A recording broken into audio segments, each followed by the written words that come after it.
हाय दोस्तों, good evening. आज का टॉपिक है कलर लेकर आए हैं आप लोग के प्रति बीच में। तो चलते हैं टॉपिक की ओर, क्वेश्चन की ओर, देखते हैं इससे रिलेटेड कुछ समझते हैं। कलर क्या है, कितने रंगों से मिलकर बना है, प्राथमिक कलर किसे कहते हैं, इस सब के बारे में आज समझते हैं। क्या है? रंग है। कौन सा चैप्टर है? रंग है। तो रंग का क्या बताया गया? रंग का स्रोत प्रकाश है। कहा गया है कि रंगों का स्रोत क्या है? प्रकाश है। प्रकाश में 7 रंग होते हैं। विप ग्रो और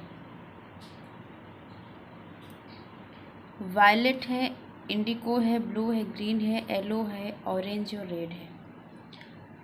आगे देखते हैं, इंद्रधनुष में उपस्थित रंग का प्रत्यक्षीकरण तब होता है जब प्रकाश किसी वस्तु से हटाकर परावर्तित होकर प्रवेश करती है।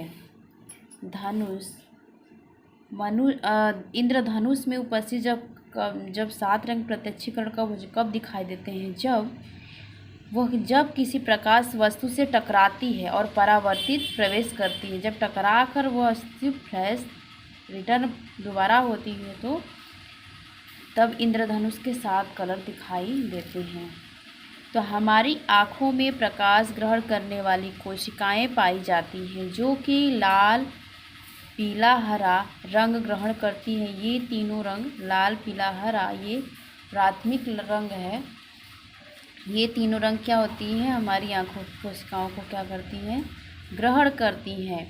बाकी सब रंग इन्हीं रंगों से मिलकर बनता है। तो प्राथमिक कलर से मिलकर द्वितीयक रंग बने हैं, माध्यमिक रंग बने हैं, तृतीयक रंग बने हैं। तो सबसे ज़्यादा इम्पोर्टेंट क्या है? प्राथमिक रंग को माना गया है। अगर कि सारे रंग अवशोषित हुए तो वस्तु काली दिखाई देती है। अगर एक कोई वस्तु है, अगर वो सारे कलर को अवशोषित करके हमें काले कलर को दिखाई दे रही है, सारे कलर को अवशोषित करती है और ब्लैक को फ्लैश करती हैं, तो वो जो दिखाई देती हैं तो क्या होता है? वो सभी कलरों को एक में मिक्स कर दे रही है और इसलिए जो उभर के आ रही है वो ब्लैक कलर आ रही है। अगर परावर्तन हुआ तो वस्तु सफ़ेद, अगर उसके विपरीत हुआ तो कैसा वस्तु दिखाई देगा? वाइट कलर, सफ़ेद दिखाई देगा। अगर वस्तु कोई एक रंग की दिखाई दे रही है तो अर्थ है कि प्रकाश के बाकी 6 रंग अवशोषित कर लिए गए हैं। आगे टॉपिक की ओर चलते हैं। जो रंग अवशोषित नहीं होगा वस्तु रंग की दिखाई देगी। जो रंग अवशोषित नहीं होगा वस्तु उसी रंग की दिखाई देती है। अब आते हैं, देखते हैं क्या है रंगों का महत्व, इसके बारे में जान लेते हैं। पहला सुंदरता है, दूसरा व्यक्ति है, तीसरा विविधता है, संवेगात्मक जुड़ाव है, मनोभाव में बदलाव है, व्यक्तित्व है, रोशनी का आभास घटाने बढ़ाने में। तो रंगों का इन सब पे कितना ज़्यादा प्रभाव पड़ता है? हमारी सुंदरता पे, हमारी अभिव्यक्ति पे, हमारी विविधता पे, संवेगात्मक जुड़ाव पे, मनोभाव में बदलाव में, व्यक्तित्व में, रोशनी का अभाव और घटाने बढ़ाने में, ये सब का रंगों पर महत्वपूर्ण प्रभाव पड़ता है। अब आगे देखते हैं कि रंग के सिद्धांत किसका है, तो किसने दिया है? तो रंग के सिद्धांत 2 लोगों ने दिया है, प्रांग के अनुसार और मुंशिल के अनुसार ने। तो अब इसके पहले जो पढ़ेंगे प्रांग के अनुसार पढ़ेंगे, फिर उसके बाद हम मुंशिल के बारे में डिटेल जानेंगे। तो पहले हम आते हैं प्रांग के अनुसार, इस टॉपिक पढ़ते हैं। प्रांग के अनुसार क्या इन्होंने बताया है? 3 रंगों को 3 भागों में बांटा है प्रांग ने। ह्यू है, मूल्य है और क्रोमा है। तो रंग को हमने ह्यू कहा गया, जिसे वर्ड भी कहा जाता है, रंग भी कहा जा सकता है। मूल्य को वैल्यू कहा गया है, क्रोमा को क्रोमा ही कहा गया है। तो रंग का नाम जो है गर्मपन ठंडापन बताता है। तो गर्मपन कलर कौन सा है? लाल है। और ठंडापन क्या है? नीला है। तो मूल्य क्या बताता है? इसका मूल्य क्या बताता है? हल्कापन और गहरापन। और क्रोमा क्या बताता है? चमक और मंदरूप, विपरीत कलर बताता है। आगे चल देखते हैं कि सबसे छोटे आकार की जो लहर होती है बैंगनी होती है। अगर पूछा जाए क्वेश्चन में सबसे छोटे आकार की लहर कौन से रंग बनाती है तो बैंगनी रंग। और सबसे लंबे आकार की लहर कौन बनाती है, तो लाल रंग। ठीक है, आगे चलते हैं। प्रांग के अनुसार रंगों का वर्गीकरण किया गया है, तो प्रांग ने कितने प्रकार के रंगों को विभाजित किया है, इसके बारे में चर्चा किया गया है। तो क्या है, प्राथमिक रंग है, द्वितीयक रंग है, प्राइमरी कलर, कलर को ह्यू भी कहा जाता है, द्वितीयक रंग को सेकेंडरी कलर है, और फिर मध्यवर्ती रंग को इंटरमीडिएट ह्यू है, और तृतीयक रंग को क्या है, ट्रियल रंग है, मतलब ह्यू है चतुर्थ रंग में, आउटनरी ह्यू रंग है। आगे चलते हैं, प्राथमिक रंग के बारे में जानते हैं। प्राथमिक रंग का स्वतंत्र रंग होते हैं, प्राथमिक रंग स्वतंत्र रंग होते हैं, यह बिना किसी मदद से बनाए जाते हैं। प्राथमिक रंग की सहायता से अन्य रंग बनाए जाते हैं।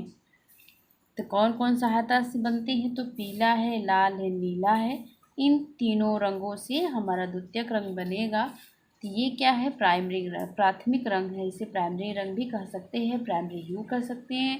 पीला है, लाल है, नीला है। तो द्वितीयक रंग क्या है, जो दो प्राथमिक रंग से मिलकर बनाए जाते हैं। तो दो प्राथमिक अगर रंग मिलेगा तो द्वितीयक रंग का निर्माण करेगा। तो कौन कौन से निर्माण होगा इसका, नारंगी, हरा और बैंगनी। आगे चलते हैं, देखते हैं कि कैसे दो प्राथमिक रंगों से मिलकर द्वितीयक रंग बना है। तो क्या है, पीला है, लाल है, नीला है।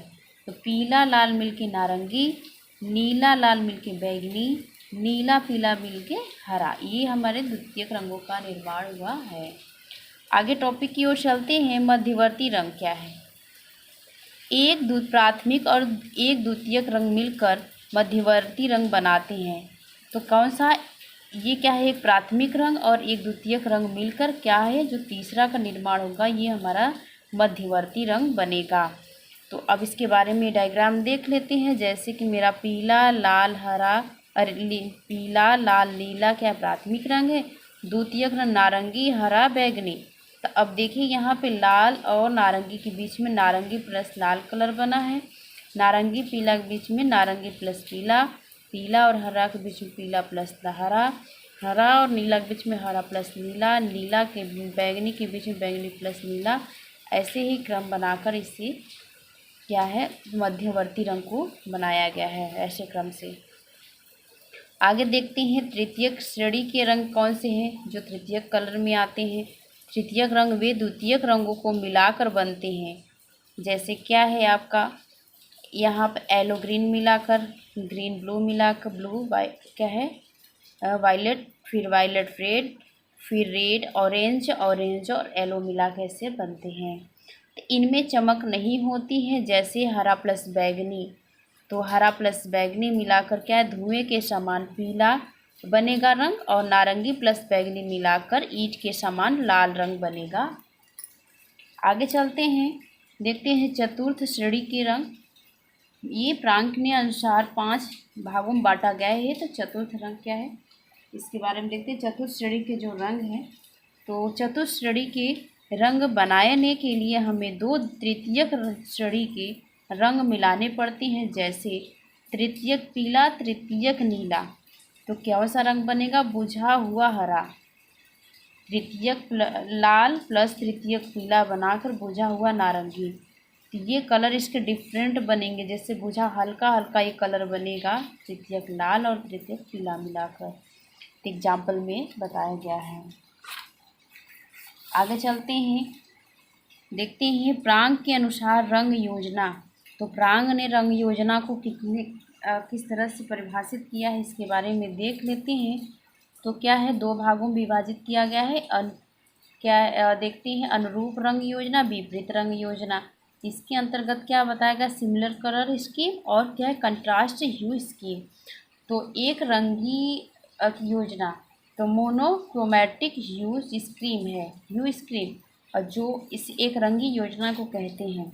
इसमें 2 है, अनुरूप रंग योजना के अंतर्गत 2 है, एक रंगी योजना मोनोक्रोमैटिक ह्यू स्कीम, और दूसरा है समीपवर्ती रंग योजना, जो है एक एनालॉगस कलर स्कीम।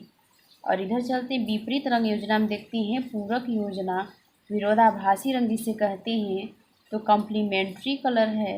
और ये खंडित पूरक रंग योजना में तो क्या है, स्प्लिट कम्प्लीमेंट्री कलर है। और त्रिकोणीय रंग योजना में ट्रेड कलर स्कीम है। तो ये विपरीत रंग में 3 भाग बताए गए हैं, अनुरूप रंग में 2 भाग को बताया गया है। तो देखते हैं इसके बारे में, एक रंगी योजना क्या है। इसमें रंग के हल्केपन, मध्यम एवं एक रंग का पहले से हल्का एवं हल्के से गहरे रंग का चुनाव करना एक रंगी योजना कहलाता है।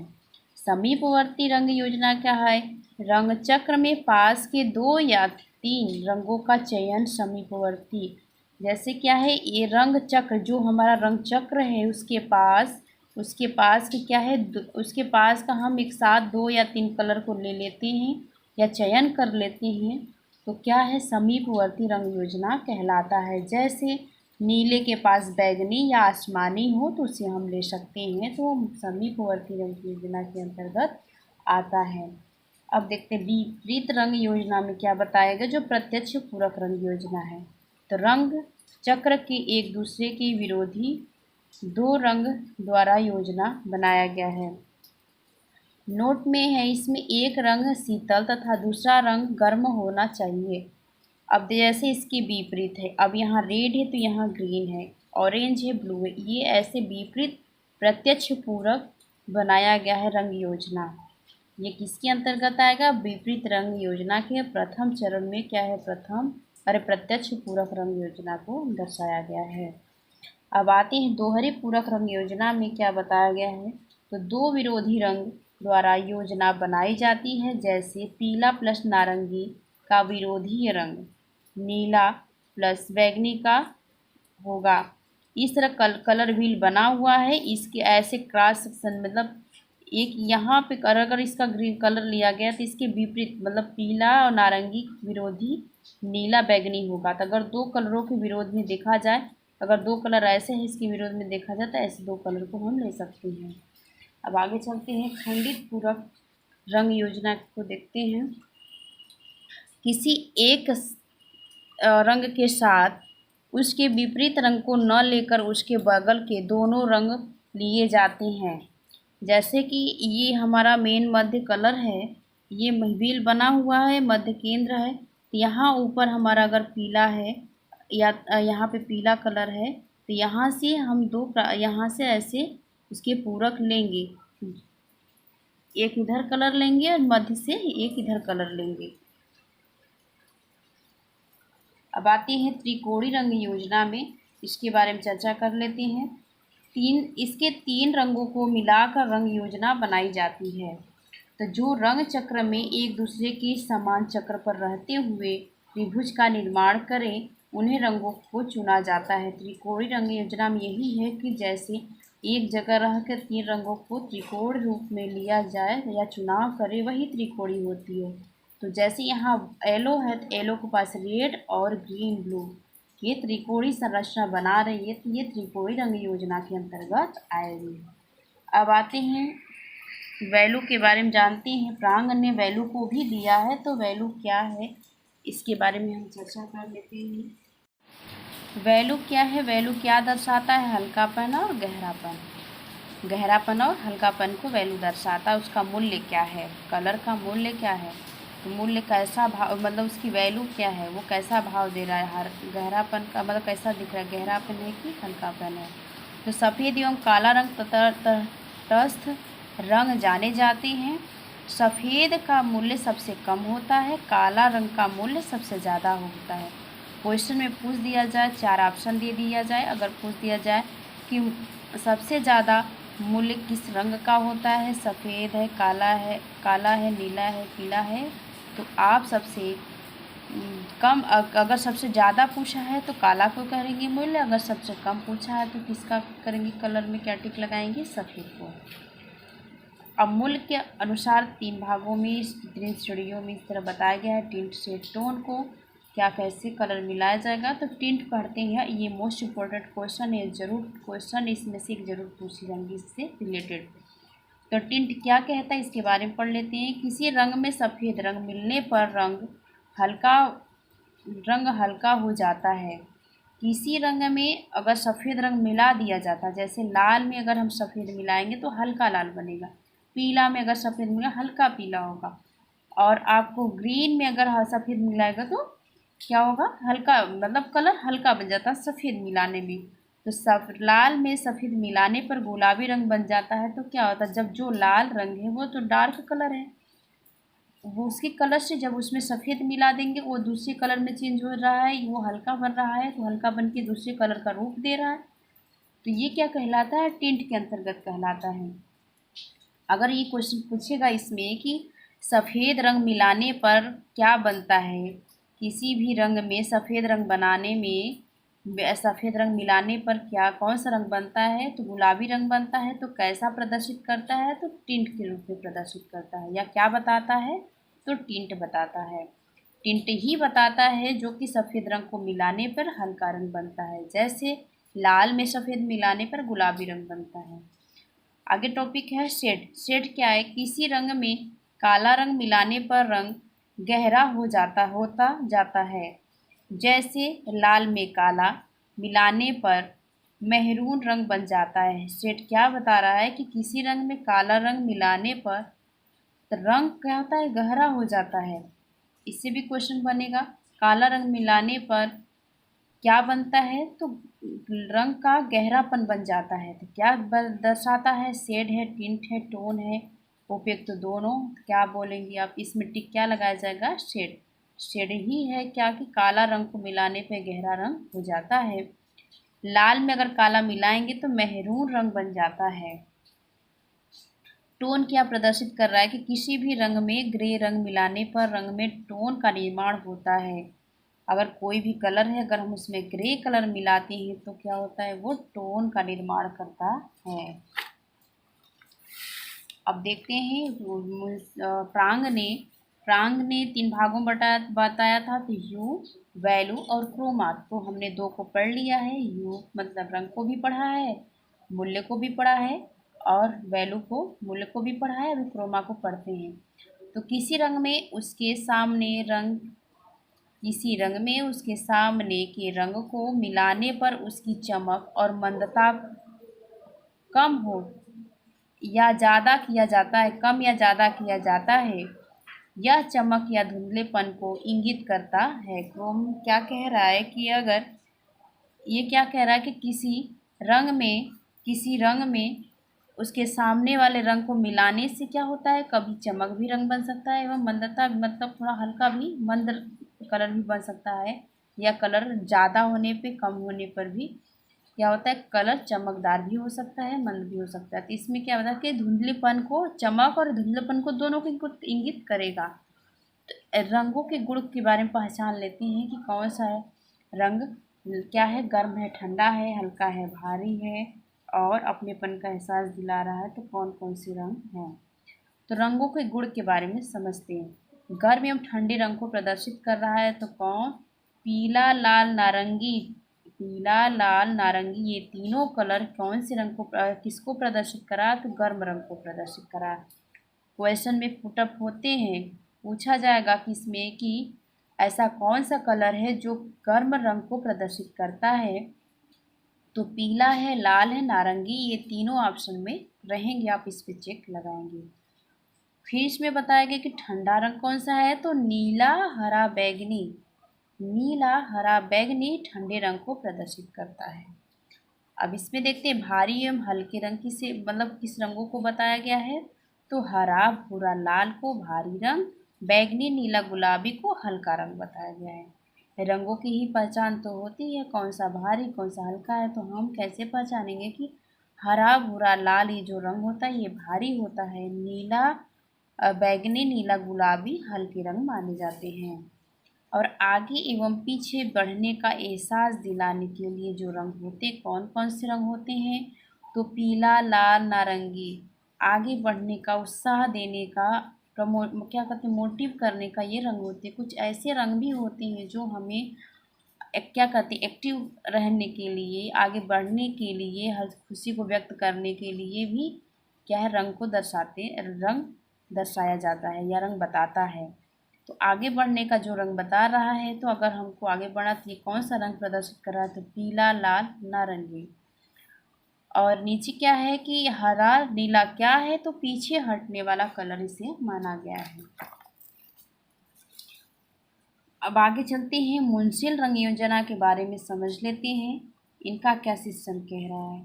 तो इन्होंने रंगों को 3 भागों में बांटा है, प्राथमिक, मध्यवर्ती, वही मध्यवर्ती को ही द्वितीयक माना है, और तृतीयक रंग। तो इन्होंने प्राथमिक रंग को 5 रंग माना है, पीला है, लाल है, पीला है, हरा है, नीला है और बैंगनी है। तो इन्होंने मुंशिल ने, अगर क्वेश्चन ये बनता है कि मुंशिल ने प्राथमिक रंग को कितने विभागों में बांटा है या कितने प्राथमिक रंग को माना है, तो 5 रंग को माना है, लाल, पीला, हरा, नीला, बैंगनी। और इनके मध्यवर्ती और यानी द्वितीयक रंग कौन कौन से आते हैं, तो कैसे बनते हैं, 2 प्राथमिक रंग को मिलाकर क्या बनता है, द्वितीयक रंग या मध्यवर्ती रंग को निर्माण करती है। फिर क्या है, जैसे लाल प्लस पीला है तो क्या बनेगा, लाल पीला बनेगा। पीला प्लस हरा है तो क्या बनेगा, पीला हरा बनेगा। हरा प्लस नीला है तो क्या बनेगा, हरा नीला बनेगा। अब आगे चलते हैं, तृतीयक रंग में देखते हैं। तो इसमें बताया तृतीयक रंग के अंतर्गत कौन कौन से रंग आते हैं, तो लाल पीला लाल, मतलब लाल पीला लाल, पीला हरा पीला, हरा नीला हरा, ऐसे तृतीयक रंग बनते हैं। रासायनिक अथवा एक रंग सिद्धांत, कोणीय सिद्धांत है, यहाँ पे कोणीय सिद्धांत होगा, रासायनिक अथवा एक रंग कोणीय सिद्धांत। अब आगे देखते हैं, लाल, पीला एवं नीला। तो भौतिक सिद्धांत के अंतर्गत देखते हैं, तो प्राथमिक क्या है, प्राथमिक कौन कौन से रंग बताते हैं, भौतिक रंग के अंतर्गत प्राथमिक लाल, हरा, बैंगनी। और इसमें सहायक रंग कौन रंग माना गया है, तो पीला, नीला और लाल, बैंगनी को। और मनोवैज्ञानिक सिद्धांत के अंतर्गत देखते हैं क्या है, ये रासायनिक क्या है सिद्धांत माना गया, तो भौतिक सिद्धांत में इतने कलर को माना गया है। मनोवैज्ञानिक सिद्धांत को तो कौन से रंग माना गया है, तो प्राथमिक में क्या है, लाल पीला हरा नीला है। और सहायक रंग इन मनोवैज्ञानिक सिद्धांत के अंतर्गत माना गया है, तो नारंगी, पीला हरा और नीला हरा बैंगनी को माना गया है। मनोवैज्ञानिक सिद्धांत के अंतर्गत सहायक रंगों को सहायक रंग कौन से है, तो नारंगी, पीला हरा, नीला हरा बैंगनी। और इसमें अगर मनोवैज्ञानिक में सिद्धांत में प्राथमिक रंग को क्या बताया गया है, तो कौन से है, लाल पीला हरा नीला। और रासायनिक में क्या है, भौतिक सिद्धांत के अंतर्गत प्राथमिक है लाल हरा बैंगनी, सहायक रंग में क्या है, पीला नीला एवं लाल बैंगनी। आगे चलते हैं, देखते हैं कि विभिन्न रंगों के भाव क्या क्या बताते हैं, कि हर रंग के भाव क्या बताते हैं, उसके बारे में जान लेते हैं। काला रंग, यह रंग उदासीन रंग है, यह दुख शोक विद्रोह का प्रतीक है। काला रंग को दुख शोक और विद्रोह का प्रतीक माना जाता है। लाल रंग क्या है, उल्लास, आनंद, दिखावा, खतरा, स्फूर्ति, क्रिया, बुद्धिशीलता को प्रदर्शित करता है। कभी कभी कोई फंक्शन होता है शादी विवाह में, तो अपने फंक्शन को दिखाने के लिए या भावों को दिखाने के लिए तो ज़्यादा से ज़्यादा लाल रंग का यूज किया जाता है शादी विवाह में, धार्मिक चीज़ों को अपनाने के लिए, दिखाने के लिए। तो उसमें क्या होता है, तो ये उल्लास से खुशी का माहौल होता है, तो उसमें लाल रंग का ज़्यादा यूज किया जाता है। पीला रंग क्या है, बुद्धिमत्ता, उल्लास, आनंद, प्रगति, आशा, ईर्ष्या आदि को भी प्रदर्शित करता है। तो अक्सर क्या होता है, पीला रंग बुद्धिमत्ता, उल्लास और उनके आनंद या तो प्रगति की ओर बढ़ रहे हैं, प्रोग्रेस कर रहे हैं, तो पीला रंग अच्छा माना जाता है। सफ़ेद रंग क्या होता है, शांति, पवित्रता, विश्वास, आत्मसमर्पण या सादगी माना जाता है। सफ़ेद रंग क्या होता है, शांति का प्रतीक माना जाता है, पवित्रता का प्रतीक माना जाता है, विश्वास और आत्मसमर्पण, सादगी का भी प्रतीक माना जाता है। हरा रंग क्या होता है, हरियाली, शीतलता, ताजगी, समृद्धि, मित्रता, आराम आदि को प्रदर्शित करता है। नीला रंग क्या है, पुरुषोचित, सुख, आशा, बचपन, शीतलता, और विशालता, सच्चाई, औपचारिकता को प्रदर्शित करता है। इसमें से क्वेश्चन जरूर पूछेगा, कोई ना कोई पॉइंट से जरूर ये क्वेश्चन पूछेंगे। यहाँ से क्वेश्चन बनते हैं, मोस्ट इम्पॉर्टेंट क्वेश्चन है। यहाँ पे देखिए ये लगाया गया कि बैगनी जो रंग है मोस्ट इम्पॉर्टेंट है, पूछा गया है बार बार। तो राजस्व ये क्या इसको प्रदर्शित करता है? तो राजस्व, ऐश्वर्य, बड़कपन, शौक। ये ऑप्शन दे दीजिएगा अगर ऐसे पूछेगा क्वेश्चन, राजस्व, ऐश्वर्य, बड़कपन, शौक ही किसे प्रदर्शित करता है, किस रंगों को? तो बैगनी रंगों को। नारंगी रंग क्या है? तो उत्साह, अतिथि सत्कार, भड़कीला, आशा को प्रदर्शित करता है। ग्रे रंग क्या है? सेवानिवृत्ति, उदासीनता, नम्रता को प्रदर्शित करता है। गुलाबी रंग नारियों के लिए गुलाबी रंग और पुरुषों के लिए नीला रंग को माना जाता है कि सबसे ज़्यादा पुरुष नीले रंग को पसंद करते हैं और लड़कियां सबसे ज़्यादा गुलाबी, इसीलिए नारियोचित के नाम से भी इसे प्रतीक को माना गया है। नाजुक, यहाँ पे क्या है? नाजुक, शीतलता क्या है? गुलाबी रंग को माना गया है। कमरों के लिए विभिन्न रंग योजना। तो कमरों के लिए विभिन्न रंग योजना क्या है देखते हैं। बैठक रूम के लिए, तो बैठक रूम में कौन से रंग होने चाहिए? पीला होना चाहिए, नारंगी, गुलाबी, लाल आदि, ये चारों कलर का प्रयोग होना चाहिए। और भोजन कक्ष में कैसा होना चाहिए? तो भोजन के समय प्रसन्नता एवं शांति के लिए सफ़ेद, क्रीम कलर, आसमानी रंग प्रयोग करना चाहिए। घर बनवाने के बाद जब हम मतलब घर की पेंटिंग करते हैं या कलरिंग करती हैं तो हर एक कलरों का ध्यान देते हैं कि कौन सा कलर बैठक के रूम में होना चाहिए, भोजन कक्ष में होना चाहिए, अध्ययन कक्ष में होना चाहिए, रसोई घर में होना चाहिए। तो सभी कलर को ध्यान देते हुए हम घर का पेंटिंग करवाएंगे। इसलिए इसमें हर चीज़ को बताया गया कि भोजन कक्ष में कैसा रंग होना चाहिए, तो सफ़ेद, क्रीम, आसमानी प्रयोग होना चाहिए। अध्ययन कक्ष में कैसा रंग होना चाहिए? तो अध्ययन कक्ष में प्रकाश फैलाने वाले रंगों का प्रयोग करना चाहिए, जैसे हल्का पीला, क्रीम, बादामी आदि रंगों का प्रयोग करना चाहिए। तो रसोई कक्ष में कैसा रंग होना चाहिए? तो हल्का पीला, बादामी रंग का प्रयोग होना चाहिए। देखते हैं कि स्नान घर में बताया गया कि कैसा रंग होना चाहिए। तो ताजगी एवं स्वच्छता के एहसास के लिए आसमानी, हल्का पीला और क्रीम कलर के रंग का प्रयोग कर सकते हैं स्नान घर में। तो आज का टॉपिक यहीं पे समाप्त होता है। इस टॉपिक को ज़रूर देखिएगा, इस वीडियो को ज़रूर देखिएगा और इसमें जो भी कलर बताया गया है, हर एक चीज़ को, भाव को या कलर घर से संबंधित हो, जो भी हर चीज़ को बताया गया इसे ज़रूर से पॉइंट पॉइंट पढ़िएगा। इसमें से क्वेश्चन ज़रूर फंसते हैं। Most important colour chapter most important question है।